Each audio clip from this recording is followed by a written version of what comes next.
किसी की बुग्ज में बात करना या ऐसे ही ये कह देना कि एक उंगली के आगे किसी सूरज को छुपाने वाली बात है। इस वक्त मुकाबला अगर शर्की में है तो पहले दो शख्सियात थी, मीर अकबर साहब और कमर ज़मान साहब, लेकिन अब मुकाबले में तीसरी शख्सियत कटाना साहब भी आगे हैं, उसमें बाद में बात करूँगा। लेकिन कमर ज़मान साहब इस वक्त अपनी खूबसूरत जारियाना इनिंग्स खेल रहे हैं और वो बेहतर पोजीशन में जा रहे हैं। उसकी वजह यह है कि एक संजीदा हल्का, वही जो मैं बात कर रहा था, जो मीर अकबर साहब के साथ था, उन्होंने इस चीज़ से मतलब इस चीज़ को देखते हुए कि मीर अकबर साहब ने मशावरत नहीं की या कल तक वो मुस्लिम लीग नून में थे, कोई कह रहा है कि मुफाद की खातर, कोई कह रहा है मजबूरी की खातर, कोई कह रहा है कि किसी और वजह से, बहुत सी अपनी अपनी राय है, उसको कह के उन्होंने जमात को छोड़ा। उन लोगों का भी ये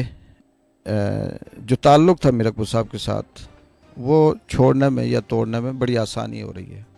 वो आसानी इसलिए हो रही है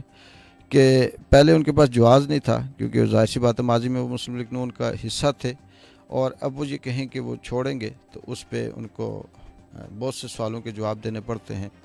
लेकिन अब उन्होंने ये बयानिया बनाया कि जी पाकिस्तान तहरीक इंसाफ हमें पसंद नहीं है, हम इसमें नहीं जा सकते, हमारा इसका नज़रिया नहीं मिलता, हमारी इसकी सोच नहीं मिलती, और हम इससे बेहतर है कि कमर ज़मान साहब के साथ चले जाएं। और ये वो बात है जो कमर साहब के हक़ में जाती है। बहुत से दोस्त जिनको जब बात करते हैं वो ये कहते हैं जी कि फ़लाँ आज़ाद उम्मीदवार है, वो फ़लाँ का वोट तोड़ेगा, फ़लाँ है फ़लाँ का तोड़ेगा, फ़लाँ जमात है वो मुस्लिम कॉन्फ्रेंस फ़लाँ के वोट तोड़ेगी,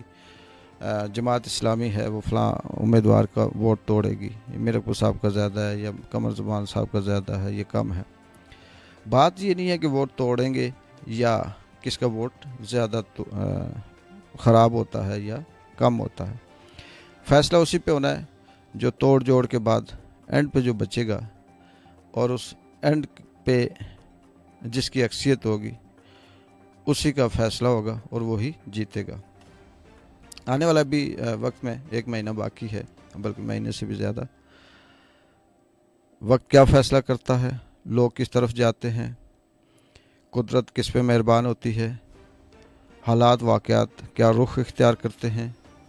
ये वक्त के साथ साथ सामने आएगा। लेकिन ये जो अभी मैं बात कर रहा हूँ, ये बात आज के दिन की, इस वक्त तक की है। तो अब आते हैं जी हम एजाज़ खटाना साहब की तरफ, जो मुस्लिम लीग नून के उम्मीदवार हैं। पहले वो आज़ाद उम्मीदवार के तौर पे उन्होंने अपने आप को मैदान में लाए, कागजात जमा करवाए, प्रोग्रामात किए, और फिर अचानक रात को एक बात होती है, मीर अकबर साहब